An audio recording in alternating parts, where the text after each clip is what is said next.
Assalamualaikum warahmatullahi wabarakatuh. Teman-teman,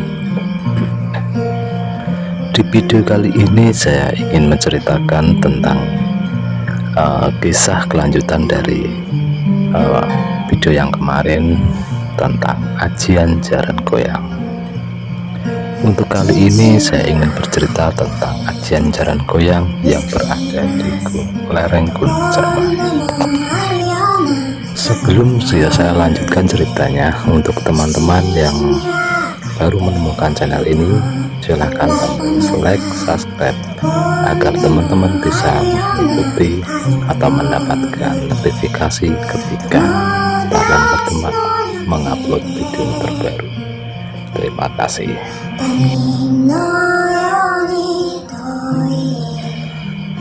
Gunung Cermai yang berada di Kabupaten Kuningan merupakan gunung tertinggi di Jawa Barat. Gunung Cermai berada di 3 wilayah kabupaten, yaitu Kabupaten Kuningan, Cirebon, dan Majalengka. Konon nama Gunung Cermai itu diambil dari nama Pancerman atau pertemuan.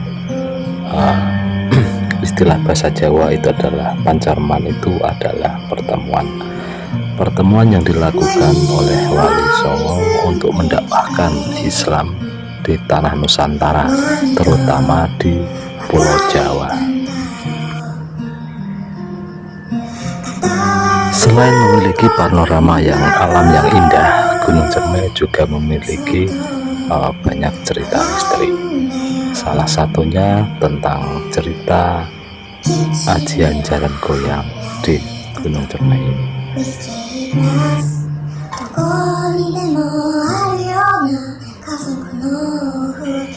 Dari cerita turun-temurun di daerah Kuningan, ada seorang perempuan wanita yang sangat cantik luar biasa di sekitaran lereng Gunung Cermai.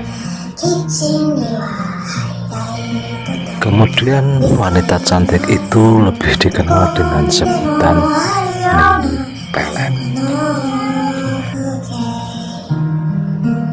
Selain kecantikannya yang luar biasa, Nini Pelet juga memiliki kesaktian yang tingkat tinggi, memiliki kesaktian dari golongan hitam yang didapat dari berguru di puncak Gunung Cermai. Watak Nini Pelet yang keras dan ambisinya yang kuat, sehingga Nini Pelet ingin menjadi penguasa di tanah Jawa dengan cara menjadi istri para penguasa pada waktu itu.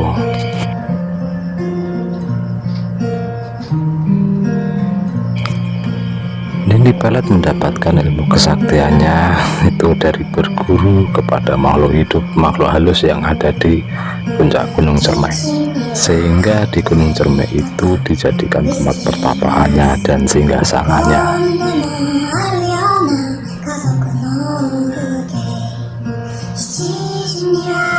Seiring berjalannya waktu, Nini Pelet perlahan tapi pasti menjadi tua. Tetapi karena ambisinya yang tidak ingin tua, Nini Pelet berusaha mencari cara bagaimana agar Nini Pelet tidak mengalami tua. Lelaku tapa berata dilakukan hingga suatu saat mendapatkan petunjuk dari guru gaibnya, guru makhluk halusnya, cara untuk mendapatkan ilmu awet muda atau ilmu yang tidak bisa membuat tua. Suatu ketika Nini Pelet mendapatkan apa yang dia mau, yaitu ilmu yang tidak bisa membuatnya menjadi tua. Ilmu itu didapat dari makhluk halus, yaitu siluman ular, dan konsekuensinya tubuh Nini Pelet setiap malam purnama akan berubah menjadi ular berkepala manusia. Untuk merubah kembali menjadi manusia, Nini Pelet harus bermandikan darah manusia. Dan untuk itu Nini Pelet sering mengorbankan pemuda-pemuda yang dikencang, yang selalu menjadi teman kencannya ketika malam purnama, agar bisa berubah kembali menjadi manusia.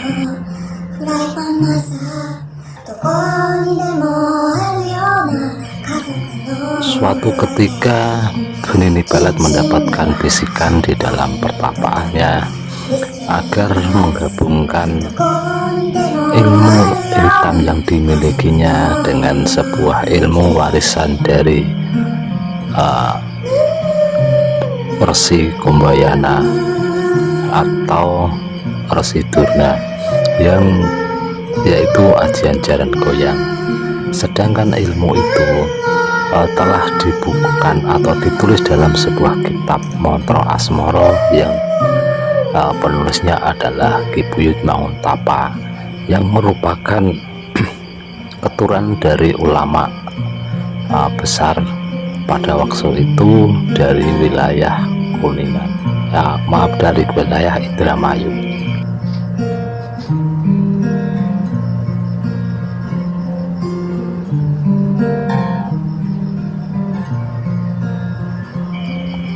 Dengan kesaktiannya dan dibantu oleh para makhluk halus guru Nini Pelet yang ada di Gunung Cermai, Nini Pelet mampu mencuri kitab Asmara yang ditulis oleh Ki Buyut Manguntapa dari pertapaannya yang berada di daerah Mangunjoyo, Kuningan.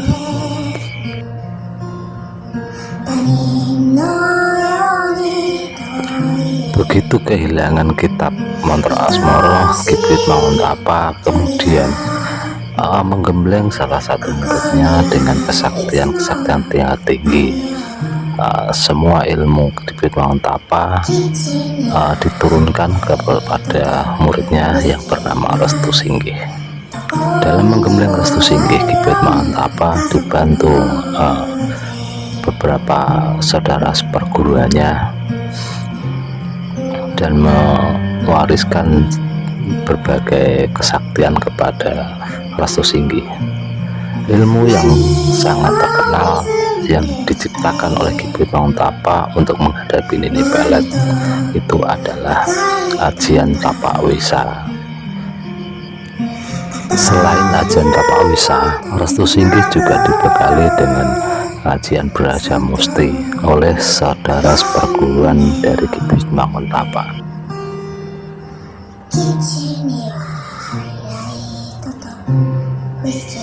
Setelah Nini Pelet berhasil mencuri kitab Asmara dari Ki Buyut Manguntapa, kemudian Nini Pelet mempelajari ajian jaran goyang yang berada di kitab Mantra Asmara dengan dipandu oleh siluman ular yang menjadi raja dari lelembut atau dari makhluk halus yang menjadi guru Nini Pelet.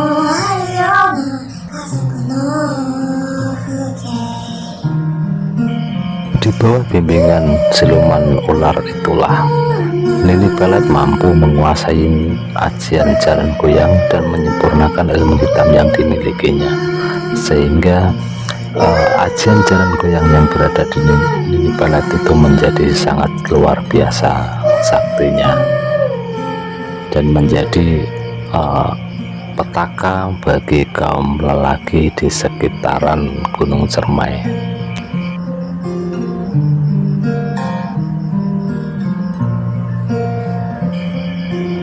Ketika itu Nini Pelet sudah sangat tua, sudah lebih dari 100 tahun, tetapi dengan ilmu hitamnya yang telah disempurnakan dengan penggabungan ajian jaran goyang ke ilmu hitamnya, Nini Pelet mampu berubah wujud menjadi sangat muda dan sangat cantik, seperti seorang gadis berumur belasan tahun.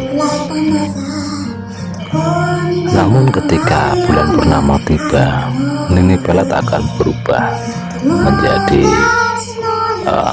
seorang gadis yang masih berusia sangat belia, sekitar 12-13 tahunan, dengan wajah yang sangat mengerikan.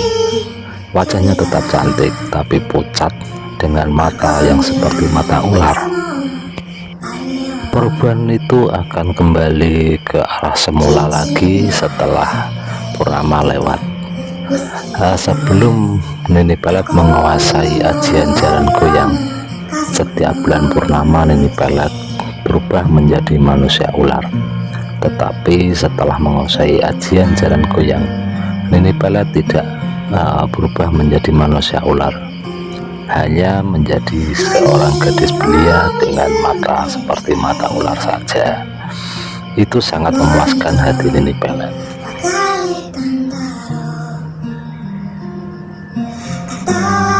Banyak pria-pria muda yang kepincut akan kecantikan Nini Pelet, padahal mereka itu hanya jadikan pemuas nafsunya saja. Dan setelah itu pemuda-pemuda itu akan dijadikan budak, akan dijadikan prajuritnya untuk menghadapi Ki Buyut Mangun Tapa.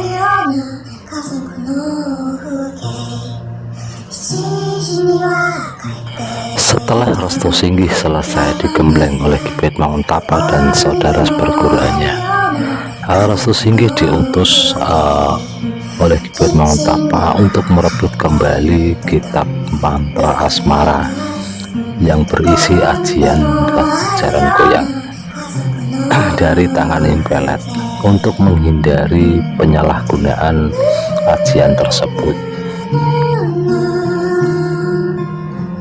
Dengan berbekal ilmu kesaktian yang diajarkan Ki Buyut Mangun Tapa dan saudara perguruannya, Restu Singgih itu berangkat untuk menjalankan tugas yang dibebankan di pundaknya. Namun sebelum sampai ke puncak Gunung Cermai, Restu Singgih sudah dihadang oleh peratusan pasukan Nini Pelet yang terdiri dari golongan pemuda yang dijadikan budak oleh Nini Pelet. Dengan ajian kalajengir berupa angin puting beliung yang keluar dari telapak tangannya. Angin puting beliung berwarna kebiru-biruan itu mampu memporak-porandakan pasukan yang dapat itu pasukan Nini Pelet yang dari para budaknya.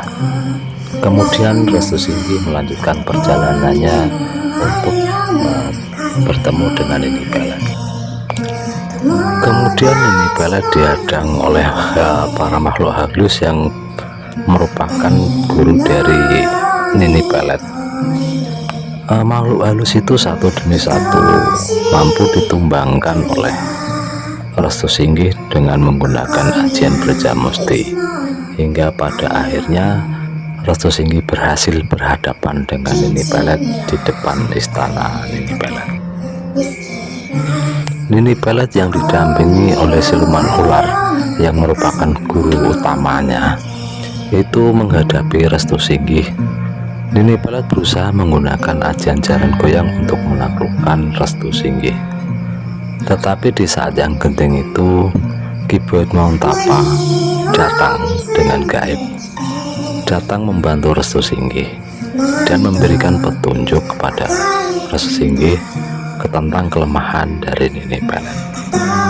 Kemudian Ki Buyut Mangun Tapa menghadapi siluman ular, sedangkan Restu Singgih menghadapi Nini Pelet. Dengan ajian tapak wisa yang dikuasainya, itu Nini Pelet dibuat tidak berdaya. Setelah tusuk konde dari Nini Pelet yang merupakan kelemahannya itu dicabut oleh Restu Singgih dan dihancurkan dengan ajian tapak wisa. Kemudian Nini Pelet tidak berdaya dan Nini Pelet telah memiliki ilmu penggabungan dari ilmu hitam dan ilmu jalan goyang. Jadi Nini Pelet tidak bisa dibunuh, tetapi semua kesaktian Nini Pelet telah mampu dilumpuhkan, dan kerajaan Nini Pelet yang ada di puncak Gunung Cermai mampu dihancurkan oleh Restu Singgih dengan Ki Buyut Mangun Tapa. Setelah semua penaklukan itu, Kibuit Manguntapa dan Restu Singgih kembali ke pertapaan, yaitu di Desa Mangunjaya di daerah Kuningan. Setelah berapa lama Kibuit Manguntapa pun meninggal dan dikuburkan di Mangunjaya, Kuningan. Dari cerita ini dapat disimpulkan bahwa ajian jalan goyang di daerah Cirebon, terutama di daerah Gunung Cermai, itu terbagi menjadi dua golongan, yaitu golongan hitam dari Nini Pelet dan golongan putih dari Kibuit Manguntapa. Nini Pelet memutuskan untuk tinggal dan berdiam di puncak Gunung Cermai untuk menjadi penghuni Gunung Cermai. Dengan dendam kesumat mewariskan ajian jalan goyang kepada siapa saja yang datang kepadanya. Begitulah cerita ajian jalan goyang yang beredar di daerah Kuningan dan lereng Gunung Cermai. Wassalamualaikum warahmatullahi wabarakatuh.